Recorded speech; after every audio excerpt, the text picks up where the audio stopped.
enseignants, élus mobilisés ce matin. Parmi les 4 écoles du quartier du Pré-Saint-Jean, 2 pourraient perdre leur statut de REP, celle de Saint-Exupéry et Cargomar, où la mobilisation était la plus forte ce matin.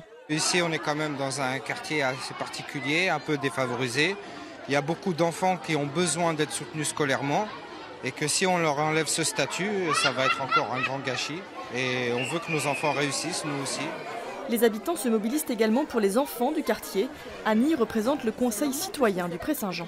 On nous dit qu'il faut absolument faire quelque chose pour les quartiers. Il faut que le quartier prenne une certaine dynamique. Et total, on s'aperçoit qu'on casse tout et qu'il ne restera plus rien. À quelques centaines de mètres, l'école Anne-Franck se sent l'éternel oublié. On ne comprend pas où est l'égalité. Il n'y a que notre école qui n'a jamais été en REP ou n'est pas classée en REP. Donc voilà, nous souhaitons que ça bouge, que ça change.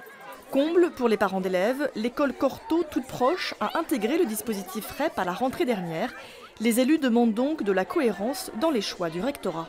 Il faut que sur un même territoire, ayant les mêmes caractéristiques, et vous voyez que ces écoles sont très voisines, elles sont distantes de quelques mètres, dizaines de mètres, il faut le régime retenu par le gouvernement de manière égalitaire sur le territoire. Cet après-midi, une intersyndicale avait lieu à Dijon avec le rectorat qui souhaite apaiser les inquiétudes. La cartographie d'éducation prioritaire va être repensée pour la rentrée 2019. Et donc, dès l'année prochaine, il y aura toute une réflexion autour de l'identification, de la méthodologie suivie de ces écoles. Donc, je ne doute pas qu'on aura là encore une analyse de la situation du quartier Pré-Saint-Jean comme d'autres quartiers du département de Saône-et-Loire. Depuis la rentrée 2017, les écoles de Cargomar et Saint-Exupéry sont rattachées au collège Camille Chevalier pour des raisons de mixité sociale.